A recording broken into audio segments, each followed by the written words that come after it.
au rapport écrit. Je vous remercie.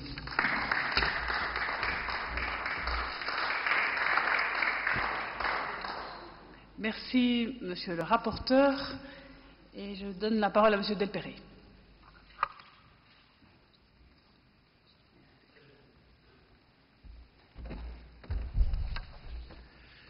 Madame la Présidente, mes chers collègues, l'on dit de la discipline qu'elle fait la force des armées. Et si elle faisait aussi la force des cours et des tribunaux? C'est la question fondamentale que soulève la proposition de loi qui est soumise aujourd'hui à nos délibérations.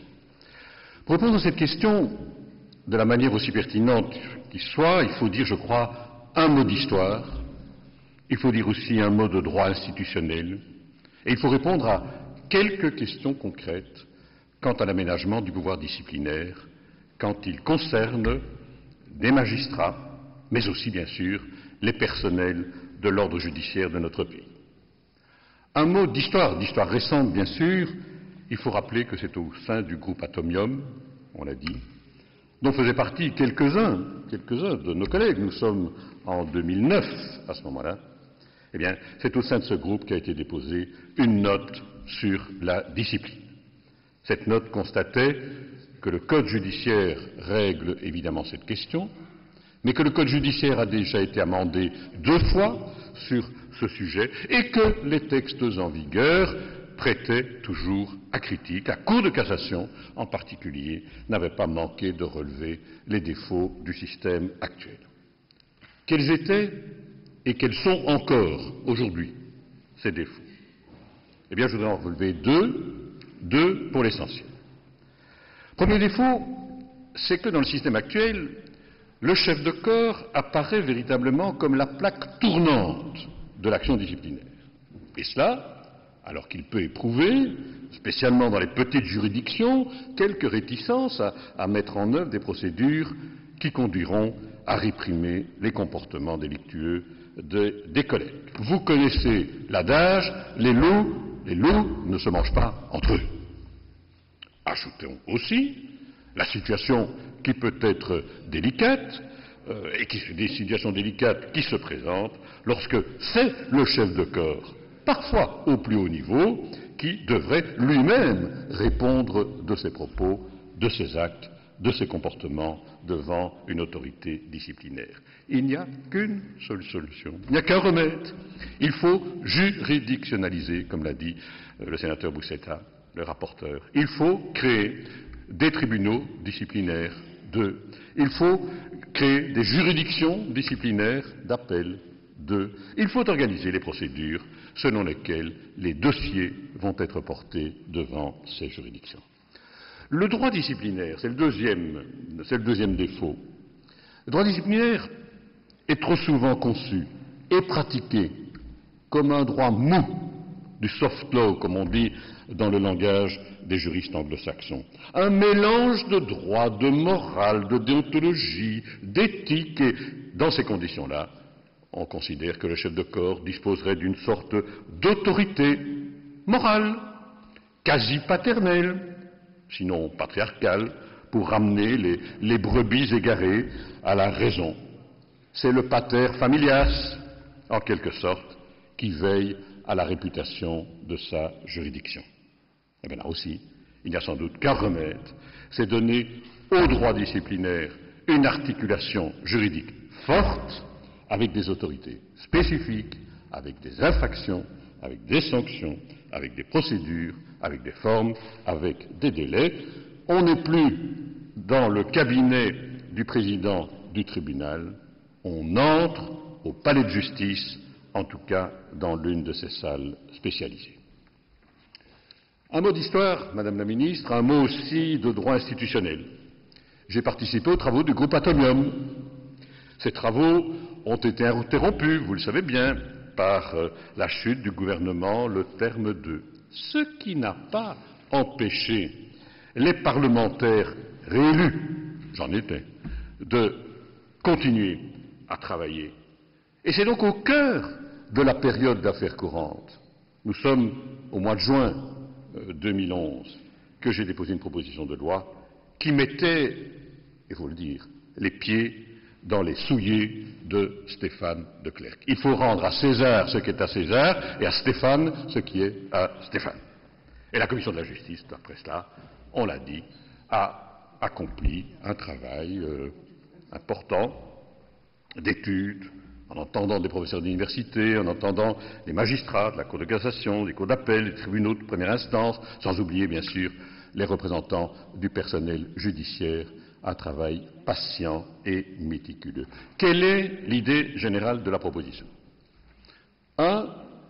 Il faut mieux distinguer les responsabilités, la saisine, l'instruction, le jugement, la décision sur recours, et confier ces différentes opérations à des personnes ou à des institutions distinctes.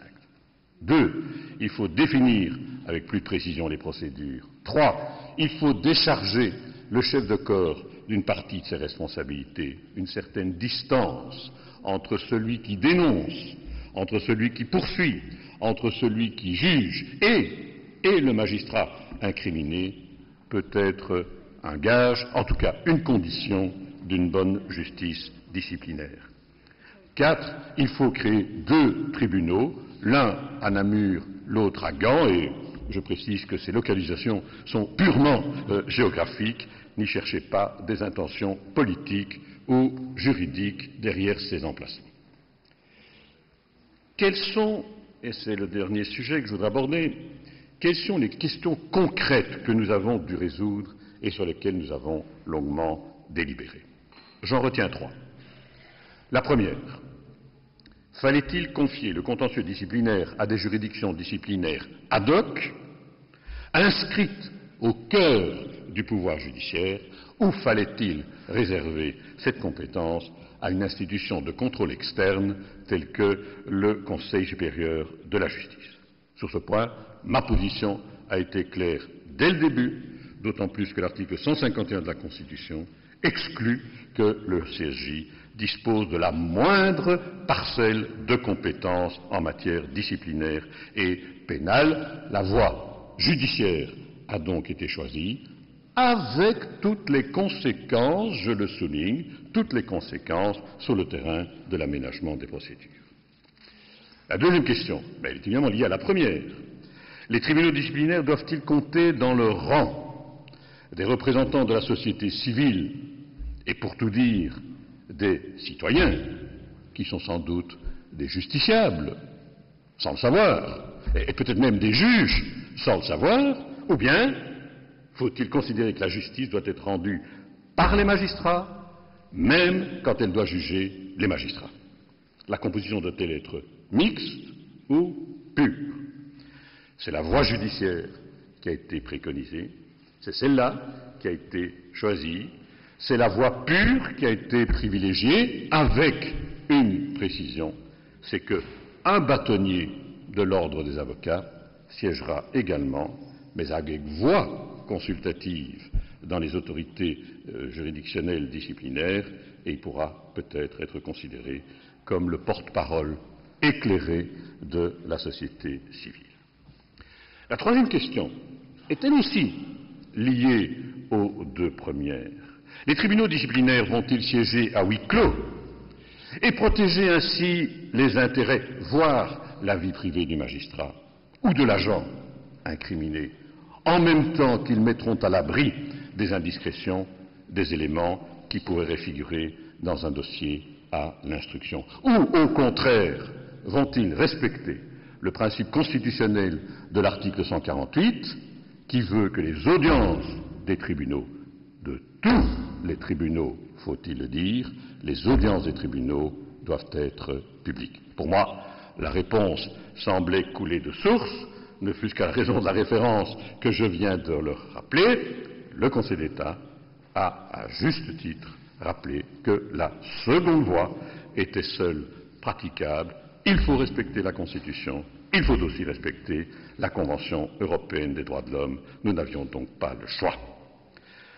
Madame la Présidente, mes chers collègues, le dossier que nous examinons aujourd'hui, c'est un dossier important.